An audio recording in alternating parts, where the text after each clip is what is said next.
Já, komið þið sæl.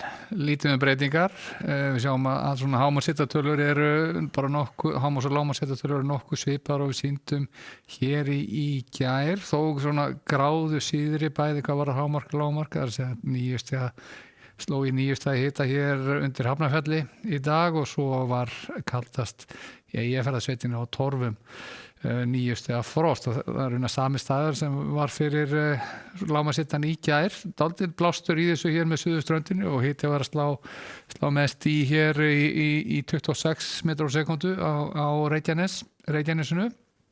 En öðru litið þá svona stóra myndin svo og einkennist að þessu lægðakerfi sem er hér langt suður í hafi mikil umsið þessi lægð og hefur áhrif nokkuð víða alla leið suður á Íberíuskaga ef ekki sunnar og stjórnarinu veðrinu í vesturhluta Evrópu sem og hjá okkur en þó svona látlausara veður hér og keimlíkt á milli daga og það á við svona þróunina til morguns.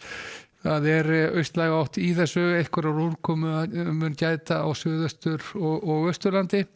Að öðru leyti er þetta skrjáfa þurft loft fyrir íbúa svona í öðrum landshlutum að mestu leyti. En helstu breytingarna kannski fólar í því að það er svona aðeins að skríða kaldari loftmassi hér til vesturs yfir landið og væntanlega munum við sjá það að verður hitatölur verða lægri hjá okkur næstu dag eða allan fram á fimmtudag.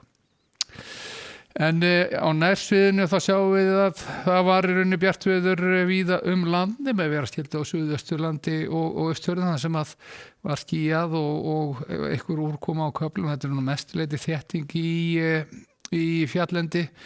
Getur eitthvað náð að falla niður á láglendið. En að öðru leyti strekkingsvindur með suðurströndinni, hægari vindur svona þegar það norðadregur. Og í rauninni lítið að breytast fram til klukkan 14 á morgun. Það sem er viðbúið að hitatölur verði nú svona víða í kringu frostmarki á norðan til á landinu og fari nú örugglega þetta 5, 6, 7, 8 stig hér sunnan til þá þegar best lætur yfir daginn. En að öðru leyti áfram mjög svipu veðurmynd í þessu hjá okkur. Og frá miðvikudegi til fimmtudags að þá svo sem breytist ekki mikið framan af en þegar svona að vera að líða á fimmtudag þá sjáum við bakka skríða hér upp að landi. Þetta er svona vísir að hlýra lofti sem koma hér inn yfir landi og leita til vesturs yfir land og svona snerta hér suðausturströndina þá klukkan 14 á fimmtudag. Væntanlega fáum við aðeins hærri hitatölur þegar þetta loft fer yfir en klukkan 14 þá er ennþá bjartviður á vesturhelmingi landsins og skilir svona við að ganga inn á austurströndina og við sjáum að þau renna sér síðan hér til vesturs yfir landið og við fáum nú einhver úrkomu í þessu í öllum landshlutum. Og svona heldur hlýnandi hjá okkur og hvað var þar þá á föstudaginn þá sjáum við það að vissulega ekki mikið hlýnun í þessu verið norðan bjartviður þar og hitti svona dag hitti svona 1, 2, 3 gráður en skýjað að mestu leyti í öðrum landslutum og orðið þegar hér er komið sjö á hádegi á föstudag nokkuð þurrt aftur og þannig verður staðan hjá okkur helgina á framhaldandi austanvindar. Ef ykkur úrkoma þá verður það fyrir austan. En litla breytingar, ef við lítum til Evrópu þá er svo sem ekki mikið sem heldur að breytast þar því þessi lægð sem er út á Atlantshafi, hún er að stjórna veðrinu eins og áður séð á stærra svæði en hjá okkur.